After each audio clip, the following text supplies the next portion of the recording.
What's going on, everyone? So, Brian Wright kind of gave us a little update onto kind of what was the plan this past offseason. And it came down to defense, right? That Brian Wright wanted to kind of create this defensive identity with this team, particularly when Wemby is on the bench. Right? Because Wemby is so good defensively and covers so much ground that like you can kind of get away with some stuff, right? Like you can do a couple things and have some different lineups that other teams just can't have because Wemby again is so long and lengthy and good defensively, covers so much ground and space. I mean, he's a guy that protects the rim and the perimeter at the same time because he's just so long and lengthy and he's 2 steps from blocking a three. Like, I don't think I've seen a guy block more threes than Victor Wembanyama because, again, he just covers so much ground. But you also want to have that defense alongside him to where he doesn't have to overwork himself, right?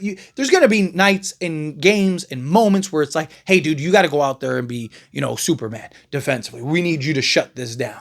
And he's capable of doing that. But you also want to take pressure off him over the course of a game, kind of have better balance, have that offensive side, that defensive side, that offensive unit, that defensive unit. You want it, talk about it all the time, being very chameleon-like.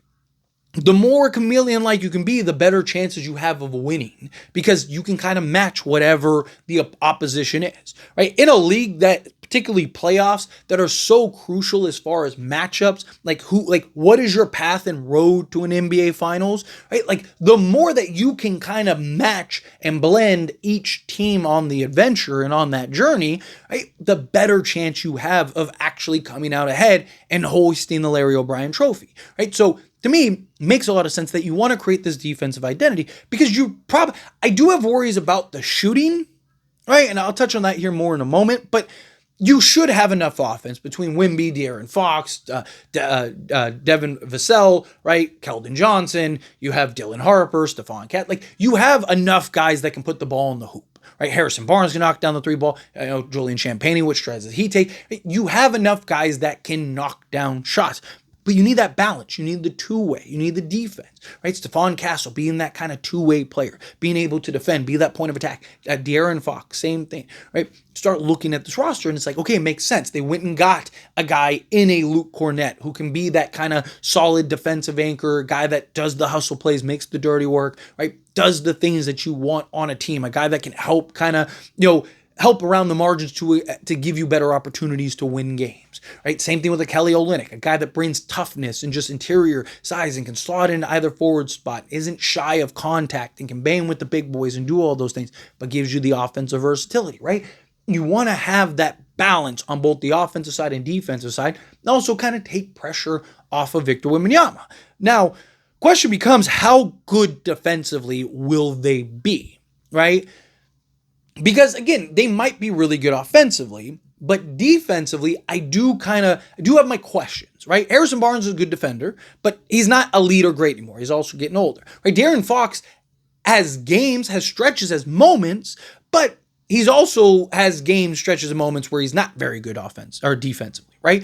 But that's also because you look at a team like Sacramento, he was the driving force for everything. Right, so it's kind of hard to want to be locked down defensively and be the best defensive player out there while you also got to score, 27 points, dish out 8 assists, and basically be the offensive engine. Right. So again, if he has guys like Harper that is playing well and Castle and Wemby and all these guys to where he doesn't have to do as much on the offensive side of things, maybe he can buy in a little more on the defensive side of things. Devin Vassell, he's kind of regressed over the last few years, but you've seen his offensive production kind of go up a little bit. Now, can he kind of focus more on the defensive side of things because he's not relied on to go give us 20, a night. Now it's like, hey, dude, can you give us 15 and also, stop the guy you're guarding from scoring 15, right? Like you start putting these pieces together. But again, you want to have balance. Jeremy Sohan, his defensive versatility is, outside of Wemby, you make the argument he's probably our best defensive player as far as like that versatility and being able to defend really 1 through 5. But he's such a liability offensively. So it's like, how much can you keep him on the court, right? Like all these things the Spurs are going to have to work and figure out. But it also goes into like the defensive schemes. Right? A lot of ways, just the layout it matters, right? How you're operating. Are you switching everything?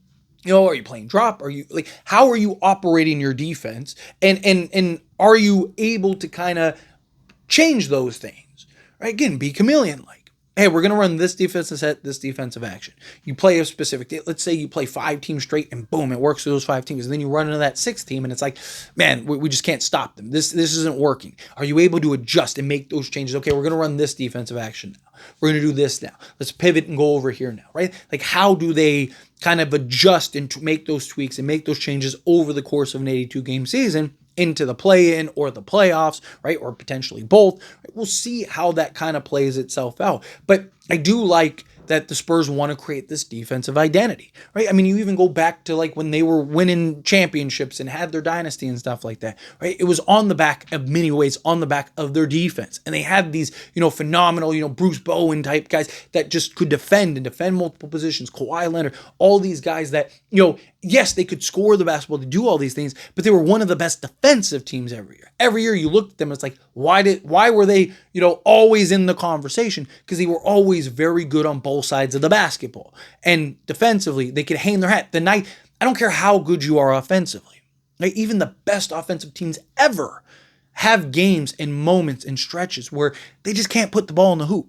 Right? Like that hoop shrinks down and that ball gets massive. And now you're just like, dude, no matter what I do, I cannot get this.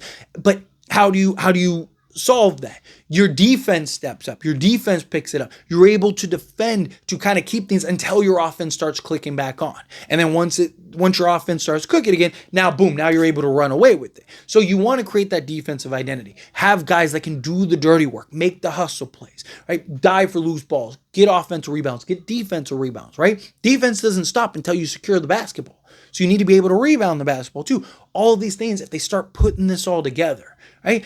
Not expecting them to be the best defensive team in basketball, but if they can be one of, right? If they can be, can they be top 10 in defense, top 12 in defense, right? And then can they be like top 12 in offense, something like that? Now all of a sudden you're in that argument. You're a playoff team, or at worst you're a play-in team. Maybe you win your first game or two. Now you stumble face first into the playoffs, right? All of these things can start to kind of materialize if you're buying in on both sides of the basketball, right? So, Mitch Johnson, he's going to have to get these guys bought in, focused on both sides of the basketball. He's going to have to kind of construct the type of defense and defensive schemes that he wants to put together that best match this type of team. Look, and you still have 2 rush spots, so they very well could bring in another piece or two that kind of helps emphasize that. But Brian Wright himself saying like, hey, we want to create this defensive identity, want to be this defensive team, especially when Wemby goes to the bench. You need to be able to kind of hold your own. Because again, it's easy to kind of lax on defense when you have a guy like Victor Wembanyama. It is. Right? Even if it's unintentional, it's easy to kind of take your foot off the gas defensively because Wemby, he's going to clean it up.